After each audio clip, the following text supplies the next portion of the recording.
अनुभव आत्मा के गहन आध्यात्मिक स्तरों से संबंधित होते हैं।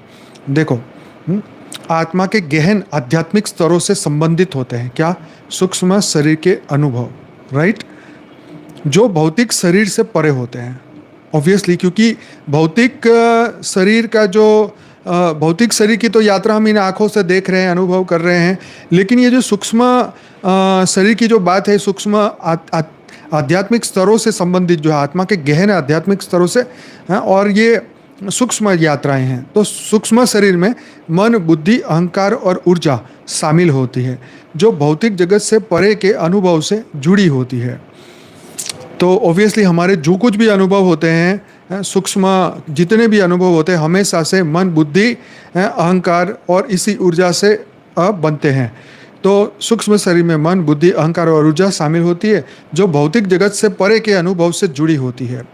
इन अनुभव को साधना, ध्यान और योग के माध्यम से प्राप्त किया जाता है, क्योंकि ये भौतिक नहीं है, राइट, ये एस्ट्रल है, ये सूक्ष्म है। तो ये सब कुछ हमारे शरीर में भौतिक क्या है, जो दिख रहा है, लेकिन सूक्ष्म क्या है, मन, बुद्धि, संस्कार। अब पूरे दिन की जितनी भी क्रियाएं हो रही है, ये मन, बुद्धि और संस्कार के साथ ये हो रही है, इसी के अनुभव के द्वारा ये चीज़ें हो रही है। तो आपको ये समझना होगा कि सूक्ष्म शरीर में मन, बुद्धि, अहंकार, ये सब कुछ इंक्लूडेड। तो इसी की जर्नी के ऊपर आज हम बात करने वाले हैं। तो सूक्ष्म शरीर के अनुभवों में व्यक्ति आत्मा की वास्तविकता को पहचानता है और गहरे आध्यात्मिक सत्य को अनुभव करता है। अब आध्यात्मिक जो सत्य है, भौतिक जगत के सत्य हमें पता है, शरीर का सत्य हमें पता है, तो एक आध्यात्मिक सत्य भी है, आत्मा का सत्य भी है, परमात्मा का सत्य भी है।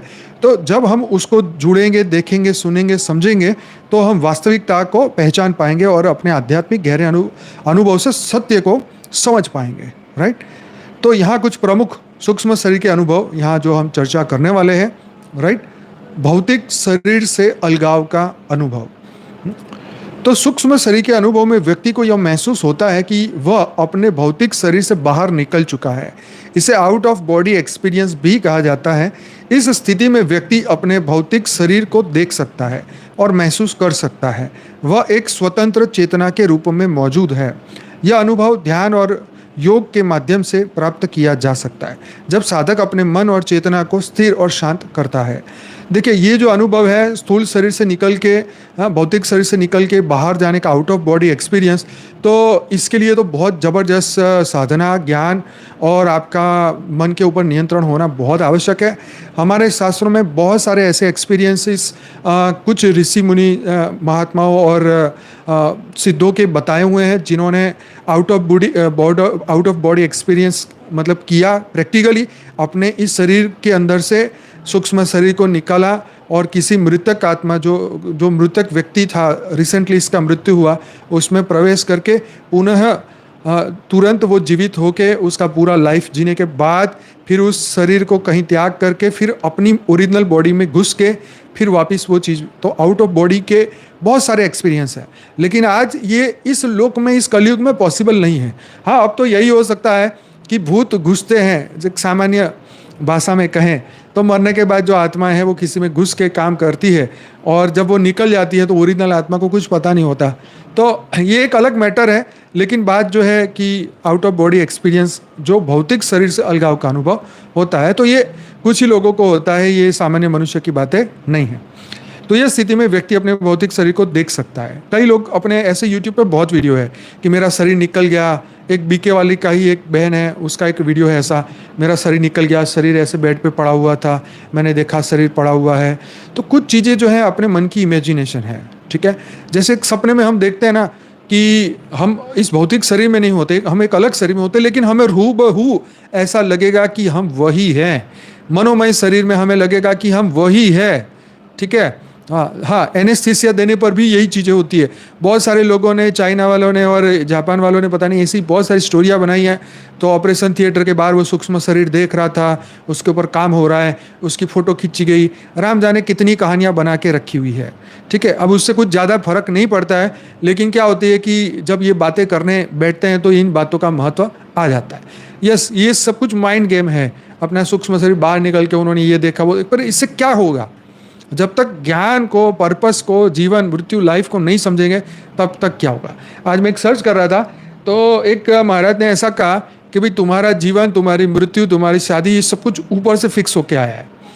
तो मतलब एक बहुत मज़ा आया उसको ये देख के, मतलब उसकी बात सुन के।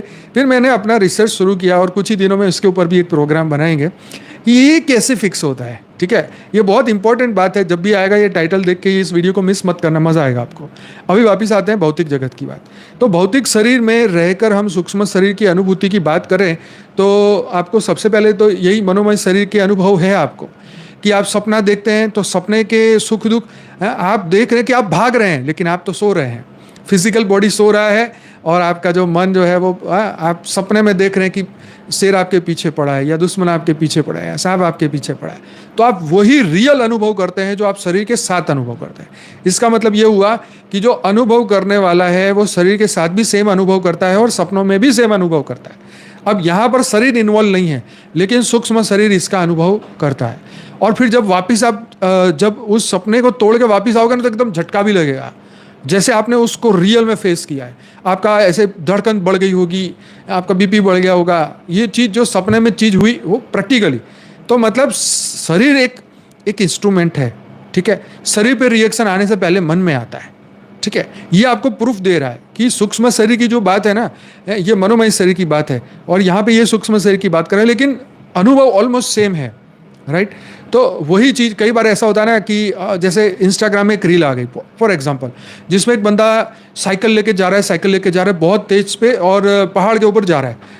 अब क्या होता है कि जब वो चट्टान से ऐसे गिरता हुआ, क्योंकि वो लोगों की प्रैक्टिस होती है जैसे भी है, मैंने देखी ऐसी रील, आपने भी देखी होगी, तो वो ऐसे गिरता है 15-20 फुट ऐसे हवा में से लैंड करता है, वापस ज़मीन पे आ जाता है, फिर आगे बढ़ता है। ऐसे ही मोटरसाइकिल वाले होते हैं, उनकी रेस होती है, वो ऊपर हवा में उड़ते हैं फिर नीचे आते हैं। तो क्या होता है कि जब इस तरीके की चीज़ हमने, मान लीजिए मैंने आज देख ली, अब क्या होगा कि सोने की तैयारी करो या उस समय में इस तरीके की चीज़ हमारे अंदर आएगी कि हम ऐसे ही उड़ रहे हैं। अगर हमने वो रील पूरी देखी तो हम भी वो गिरने का अनुभव भी सेम करेंगे, जैसे वो देखा वही अनुभव हम वहाँ पर भी करेंगे। लेकिन इस तरीके की चीज़ों को हमें अवॉइड करना है। ठीक है, जैसे कोई गाड़ी का एक्सीडेंट हो रहा है, हमने रोड पे देखा, वो ऐसे रील या ऐसे वीडियो को अवॉइड करो। क्यों? क्योंकि वो फिर आप सपने में उसको सेम महसूस करोगे और जो दुख उसको मिला था वो दुख आपको सपने में मिलेगा। ठीक है, आपने देखा, रिकॉर्ड ब्रेन में रिकॉर्ड हुआ, माइंड में, और फिर वो आपको अनुभूति हुई। तो ये भी एक मनोमय शरीर का ये अनुभव है। मनोमय शरीर मतलब सूक्ष्म शरीर का एक पार्ट है, समझे? तो ये भौतिक शरीर से अलगाव के अनुभव में ये सब कुछ इंक्लूडेड है। आपको अपनी तर्क से इसको अलग अलग तरीके से समझना पड़ेगा, तभी आप ये सपने के इस पार्ट को इसके साथ जोड़ पाए। नहीं तो वो कौन से थे उसने जब ये अनुभव किया, कौन से राजा थे, जनक राजा थे, उन्होंने अनुभव किया कि उनके पीछे कोई गुंडे या डाकू पड़े हुए थे और रियल में जब सपने में थे लेकिन जाग के देखा तो कोई नहीं था। तो उन्होंने अपने गुरु से पूछा कि सत्य क्या है, वो सत्य था या आज सत्य है जबकि मेरे पीछे कोई नहीं पड़ा है। तो फिर ये प्रश्न से शुरुआत होता है कि क्या हम वास्तविक जीवन जो जी रहे हैं और ये जो अनुभव कर रहे हैं इस जीवन का, तो क्या ये सत्य है? आज हमारे पीछे कोई नहीं पड़ा है लेकिन सपने में पीछे पड़े हुए हैं, राजा जनक की स्टोरी। हाँ, तो रियल में क्या सत्य है? तो उन्होंने कहा ना ये सत्य है ना वो सत्य है। ठीक, तो इन सभी चीज़ों से निकलने के लिए हमें दिमाग में उस वक्त तर्क, ज्ञान का तर्क आना चाहिए बुद्धि में, क्या ब्रह्म सत्य और जगत मिथ्या। ठीक, ये सब कुछ झूठा है, ये भौतिक जगत भी झूठा है। मान लो आज हम जिस अमेरिका को ये देख रहे हैं 500 साल पहले था, या जिस चीज़ को आज हम इतने बड़े बड़े शहरों को, देशों को देख रहे हैं, क्या वो 1000 साल पहले थे, 2000 साल पहले से थे? नहीं। लेकिन पृथ्वी तो 400 करोड़ साल से है भाई, 400 करोड़ साल से जीवन है, साइंस कह रहा है। तो ये नहीं था तो कहाँ था? ये तुम्हारी आंखों से ओझल था लेकिन था, एक इनविजिबल फॉर्म में था।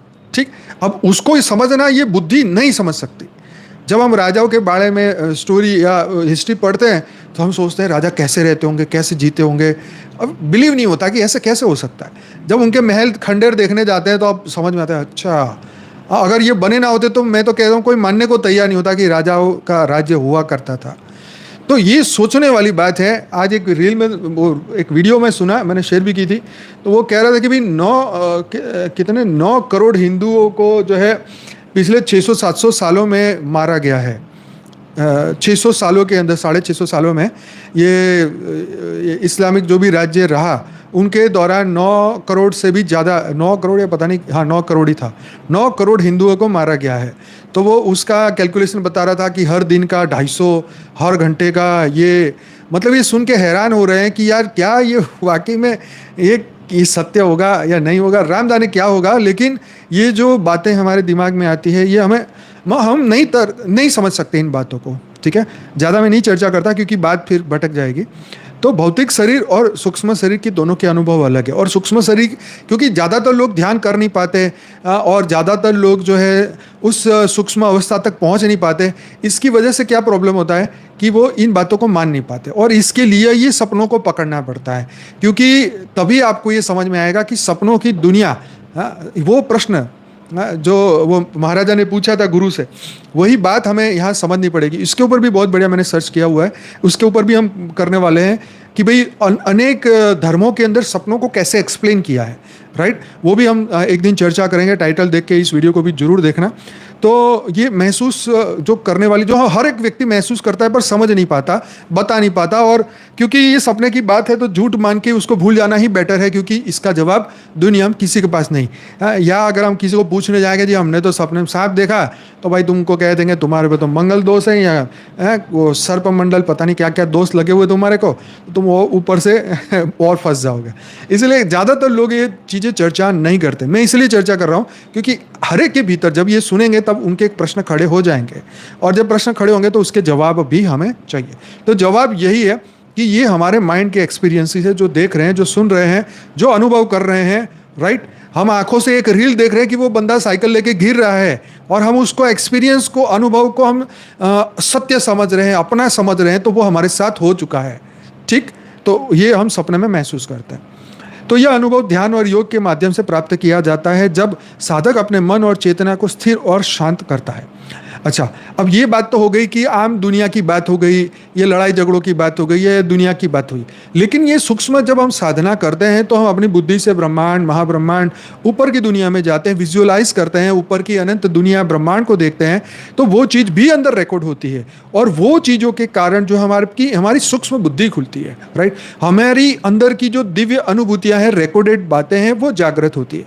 और जब वो जागृत होती है तो हमें खुशी होती है, हाय हमने ये देखा, अरे हमें आज ये बात समझ में आई। तो हमारी ये दिव्य बुद्धि जागृत होती है। जब हम अपनी चेतना को स्थिर और शांत करेंगे तो आत्मा से वो प्रकाश निकलेगा, और वो प्रकाश के अंदर वो पूरा डेटाबेस है, पूरी जर्नी रिकॉर्डेड है, और फिर वो आत्मा की जर्नी खुलेगी। फिर आप अपने आप को पहचानोगे। अपने आप को पहचानोगे तो आपको एक अंदर से खुशी होगी कि यार वाह, मैं ये आत्मा हूँ, मैं दिव्य आत्मा हूँ, राइट। और ये पहचान बहुत जरूरी है। चलो आगे बढ़ते हैं। अब अंतरिक्ष या अन्य स्थानों की यात्रा, चलो इंटरेस्टिंग पॉइंट। सूक्ष्म शरीर के अनुभव में व्यक्ति अपने सूक्ष्म शरीर के माध्यम से अंतरिक्ष या अन्य स्थानों की यात्रा कर रहा है। इसे अक्सर सूक्ष्म यात्रा मतलब एस्ट्रल प्रोजेक्शन कहा जाता है।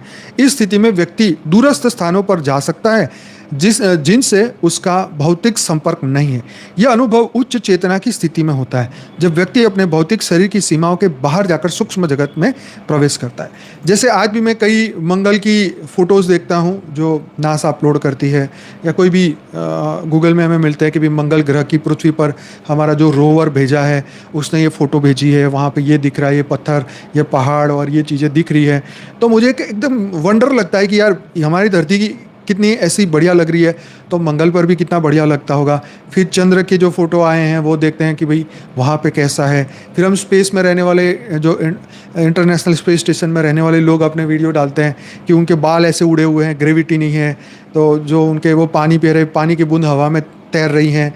तो ये चीज़ें जो है, मतलब जो हमने इन आँखों से देखा या सुना, या उसको फिर हम महसूस करने की कोशिश करेंगे कि अच्छा वहाँ पे ऐसी दुनिया है। तो यहाँ पर जो हम ये चीज़ें देख रहे हैं, तो जो यहाँ पे एस्ट्रल प्रोजेक्शन की बात हुई ना कि हमने ये आँखों से देखा, तो अब हम ये कल्पना करेंगे कि हम ऐसे जा रहे हैं। जैसे एक बहुत बढ़िया पिक्चर था, मतलब 5-10 साल पहले हमने सबको दिखाया भी था, ग्रुपों में भी बताया था। उसमें एक आत्मा जो है ना, वो अपने अंदर से एक वाइट कलर का प्रकाश का एक शरीर निकलता है अपने शैडो जैसा, और यहाँ से निकल के उसकी एक तार हमारे अंदर रहती है, लेकिन वो निकल के पूरे ब्रह्मांडों में ऊपर जाती है। वो भूल गया उस मूवी का नाम, आई थिंक स्पिरिचुअल रियलिटी करके वो पिक्चर थी, तो आप गूगल करके देखना, उसमें बहुत अच्छा आपको प्रोजेक्शन मिलेगा। तो ये एस्ट्रल प्रोजेक्शन है, उसके अंदर इस तरीके से आपको कमेंट्री के माध्यम से आपको वहाँ पे यात्राएं करवाई जाती है। तो ये मनोमय यात्रा है, बुद्धि की यात्रा है, मन की यात्रा है।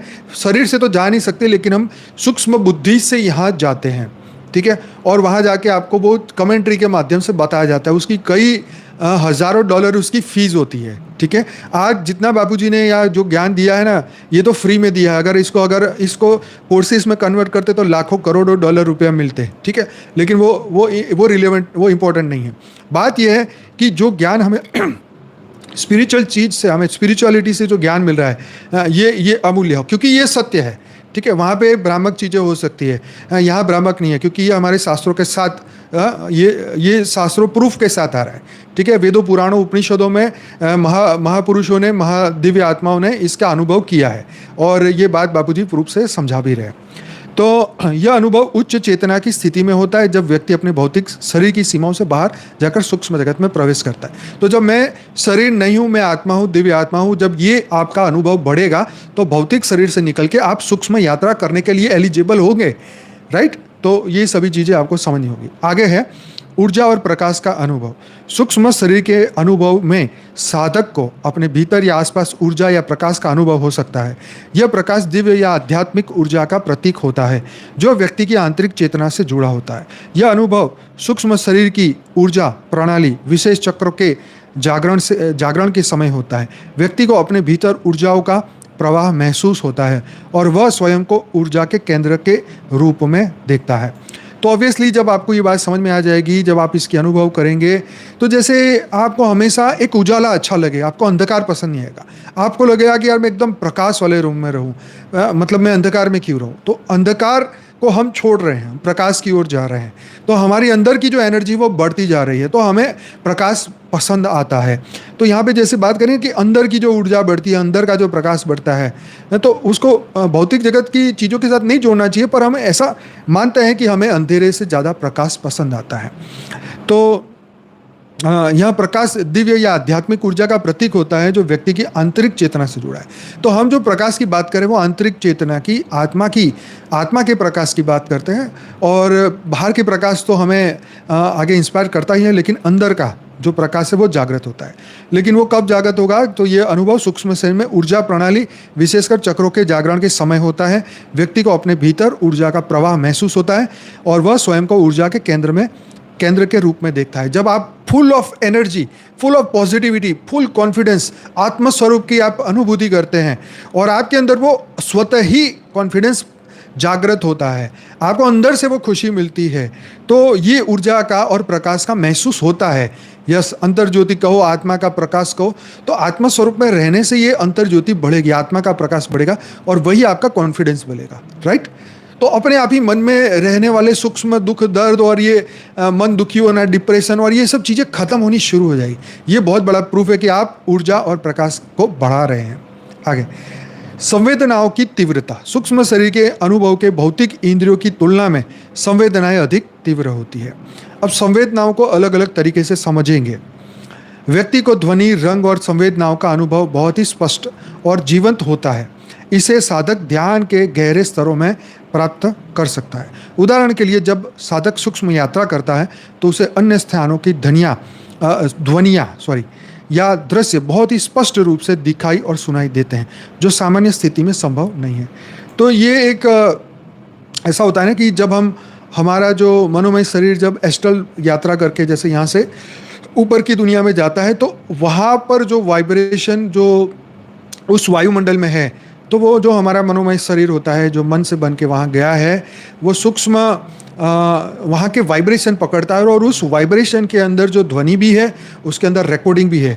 जैसे बोलते हैं ना कि कृष्ण भगवान ने जहाँ गीता सुनाई, तो आज भी उस वाइब्रेशन को वहाँ पे पकड़ा जा सकता है, अगर वो साधन मिल जाए तो जैसे जैसे मनोमय शरीर ऊपर की यात्रा करता जाएगा, तो जैसे बोलते हैं ना कि ब्रह्मापुरी में वहाँ ये गीत बज रहा है, या स्वर्ग में ऐसा म्यूज़िक चल रहा है, तो वहाँ की उस योजन में उसके वाइब्रेशन है या उस चीज़ की चीज़ें पड़ी हुई है वायुमंडल में, तो जैसे जैसे मनोमय शरीर जाएगा, जैसे बाबूजी बोला, जितना ऊपर जाओगे उतना ज्ञान आपका वहाँ से आपको मिलता जाएगा। तो ये बात इसी से रिलेटेड होती है। तो ये संवेदनाओं को इस तरीके से समझाया है। आगे बढ़ते, पूर्वजों या दिव्य आत्माओं से संपर्क। सूक्ष्म शरीर के अनुभव में साधक को पूर्वजों, दिव्य आत्माओं या अन्य सूक्ष्म जगत के प्राणियों से संपर्क होता है। यह अनुभव विशेषकर उन साधकों का होता है जो गहरे ध्यान या साधना में होते हैं, सूक्ष्म जगत में प्रवेश करते हैं। यह अनुभव व्यक्ति को आध्यात्मिक मार्गदर्शन और उच्च आध्यात्मिक ज्ञान प्राप्त करने में मदद करता है। तो ये देखो, आप अपनी बुद्धि के साथ अगर आप पॉजिटिव संकल्प के साथ सूक्ष्म जगत में जाते हैं कि भाई आज मुझे यहाँ पे ऊपर की दुनिया में, मतलब पॉजिटिव लोक में जाना है, इस तरीके की अगर हम साधना करते हैं तो वहाँ पे अच्छी आत्माएं, जैसे तप लोक में गए तो वहाँ दिव्य आत्माएं बैठी हैं, तो वो आपको कुछ ज्ञान या वहाँ का कुछ बता सकते हैं या सपने के माध्यम से दे सकते हैं, ठीक है। लेकिन अगर हमारा कॉन्टेक्ट बुरी आत्माओं से, अगर हम पाताल लोक, तलातल, रसातल वहाँ पे जाएंगे तो फिर वहाँ पे बहुत कर्म के आधार पर मन में जो कर्म बंधन उस वक्त आ रहा होगा, उस वक्त उसको, जैसे युधिष्ठिर स्वर्ग में सदेह गया तो देह के साथ जाने के कारण उसको कुछ घड़ी का दुख उठाना पड़ा। तो उन्होंने बोला तुम देह के साथ आए हो इसलिए आपको ये दुख उठाना पड़ा। तो ऐसे ही तुम्हारा मनोमय शरीर अगर राक्षसों से जुड़ा है, तुमने उनकी भूत प्रेतों की पूजा की और वो लोग पाताल लोक में बैठे हैं, तो वो आप उसके साथ जाओगे। जैसे दुर्योधन गया था पाताल में, तलातल में, वहाँ पे जो उसका था वो राजा जो पाताल का, उसके साथ उसकी चेतना मिली, उससे बात हुई। तो देखो ये यहाँ पर प्रूफ मिल रहा है, ठीक है। ऊपर के लोक में जब रेवती और उसके पिता गए ब्रह्मापुरी, तो वहाँ ऊपर जाके उनको नए निर्देश मिले ब्रह्मापुरी में जाके। और दुर्योधन का कनेक्शन नीचे पाताल लोक में था, तो पाताल के राजा से मिल के आए तो उसको नेगेटिव कि भाई हम लोग तो आ गए, हम तो युद्ध करेंगे, पूरा राक्षसों का राज होगा पृथ्वी पर। तो ये बात है कि जहाँ तुम्हारा कनेक्शन है वहाँ पे ये पूर्वज या दिव्य आत्माएं तुम्हारे वहाँ संपर्क हो जाएगा। अब है ध्यान की गहन अवस्था। तो जब व्यक्ति ध्यान की गहन अवस्था में प्रवेश करता है तो वह सूक्ष्म शरीर के अनुभव का अनुभव कर सकता है। इस अवस्था में मन पूरी तरह शांत हो जाता है और व्यक्ति आत्मा की शुद्ध चेतना का अनुभव करता है। इस अनुभव में व्यक्ति संसार के बंधनों से मुक्त हो जाता है और उसे आत्मा की अमरता और शाश्वतता का बोध हो जाता है। तो भाई ये ध्यान की गहरी अवस्था में जाने के लिए तो सबसे पहली बात कि मन शांत करना ही मनुष्य सीख नहीं पा रहा है। उसको ऐसी जगह नहीं मिलती जहाँ के वो शांति से बैठ सके।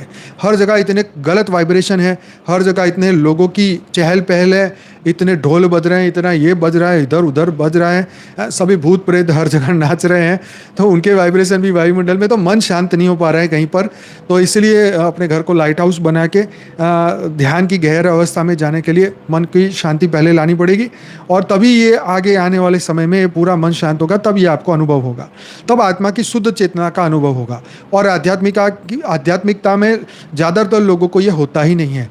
चाहे दिन में बहुत सारी बातें अच्छी सुन लो, लेकिन शाम को जैसे थे वैसे के वैसे ही, दो बात किसी ने बोल दी, आग बबूले हो गए और पूरे दिन का सत्यानाश कर दिया। ये नहीं कि दो बातें सुन ले, थोड़ा सहन कर ले कि ये हमारा कर्म बंधन है, हमको तो सुनना पड़ेगा। तुम्हारे पूर्वज, तुम्हारे दादा दादी, घर में बड़े माँ बाप कुछ दो शब्द बोले तो सुनना पड़ेगा तुम्हें। बूढ़े हो गए तो सुनाएंगे तो सुनना पड़ेगा, ठीक है, कर्म बंधन है, सुनना पड़ेगा। आपको टॉलरेंस पावर बढ़ाना पड़ेगा, आई बात समझे, नहीं तो आपका योग कभी लगेगा ही नहीं। जो बोल रहे हैं वो सुन ले, फिर वही मैंने कहा ना, बोलने दे भाई, बोलने दे। तकलीफ में है तो पूरी दुनिया तकलीफ में है, उनको बोलने दो। आप अपना काम करो, अपना गहरी शांति में जाओ, ये आपका काम है, ये आपको अनुभव देगा, वो आपको आगे बढ़ाएगा। ये बहस और ये सब चीज़ें आपको आगे नहीं लेके जाने वाली। आगे अहंकार का समन। सूक्ष्म शरीर के अनुभव में व्यक्ति का अहंकार समाप्त हो जाता है और उसे यह समझ में आ जाता है कि वह केवल आत्मा है जो सांसारिक और भौतिक वस्त्रों से परे है। इस अवस्था में मैं और मेरा का भाव समाप्त हो जाता है और व्यक्ति स्वयं को परमात्मा का अंश मान लेता है। तो भाई ये सब चीज़ें होएगी तभी आपका अहंकार का शमन होगा। जब आप ज्ञान समझोगे भाई आपको जो होने वाला है वो होने ही वाला है, तो उसके मन में जो है तुम्हारे प्रति कर्म का बंधन है, तुम्हें सुननी पड़ेगी तो पड़ेगी ही, अब तुम भाग नहीं सकते इससे, ठीक है। कृष्ण को गांधारी का श्राप मिलना था तो उन्होंने हंस के सुन लिया। उनको भी पता था कि मैं उस रूम में जाऊँ ही नहीं तो मैं बच जाऊंगा, उनको पता था, लेकिन उन्होंने हंसते हंसते स्वीकार किया। लेकिन हम क्या है कि हम भागते हैं कि हमारे को तो रत्ती भर का दुख आना नहीं चाहिए, बस भगवान को भाई यही काम करना है ऊपर बैठ के, हाँ, कि भाई मुझे बस दुख आने ही ना दो। भगवान कहता जा भाड़ में जा तू।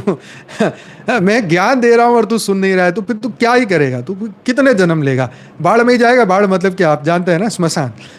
जीवन मिलता है और कहाँ जाता है, अंत में स्मशान में जाता है। तो यही होता है, ज्ञान नहीं समझ आती और इच्छाएं लेके जाता है। भगवान कितनी इच्छा पूरी करेगा, वो इच्छा पूरी करते करते वो खुद दुखी हो गया है इस दुनिया में। हाँ, तो इसलिए भगवान के ऊपर कुछ उपकार करना है तो उससे कुछ काम ना करवाओ, बेचारा वैसे ही दुखी है, पूरी दुनिया के लोग उसे गालियां देते फिर रहे। तो उनको शांति से जीने दो भगवान को, और खुद भी शांति से जियो। ठीक है, बात हंसी की है, मजाक की है, लेकिन सीरियस भी है। हाँ, तुम बिना माते वो तुम्हें सब कुछ दे सकता है, फिर मांग के क्या फायदा।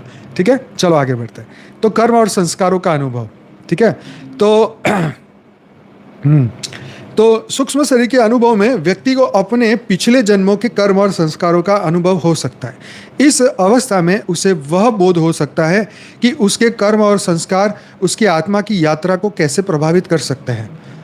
तो कितना बहुत जरूरी है ना ये बात समझना। अगर आज हमारे संस्कार और मन हमारे आउट ऑफ कंट्रोल है, हमारे संस्कार अभी भी नहीं सुधरे, तो हमारी आगे की यात्रा तो एकदम थर्ड क्लास होने वाली है। इसलिए भगवान कृष्ण ने अर्जुन को धमकी दे दी भाई, है कि तू अपने पल्लों को सुधार ले, अपनी ड्यूटी कर ले, ज़्यादा शान पट्टी मत कर, समझ गए, नहीं तो तू यहीं रह जाएगा। दुनिया तुझे कायर कहेगी, इसलिए तू अपना कर्म कर और बाकी सब कुछ मेरे पे छोड़ दे, फल की चिंता मत कर, तू ड्यूटी कर बस। ड्यूटी जो कर्तव्य पालन है वो बंधन नहीं पैदा करेगा, तू बंधन से मुक्त हो जाएगा। इसलिए तू चिंता मत कर। इसलिए आपको भी ये सब चीज़ें आगे पीछे सोचना नहीं है। कर्म और संस्कार जो भी, बस अपने आप को शुद्धता की ओर ले जाना है। हर पल ये प्रयास करो कि शुद्धता की ओर ले जाओ, अपने मन को शांत रखो, जो भी सिचुएशन हो, जो भी हो रहा है होने दो।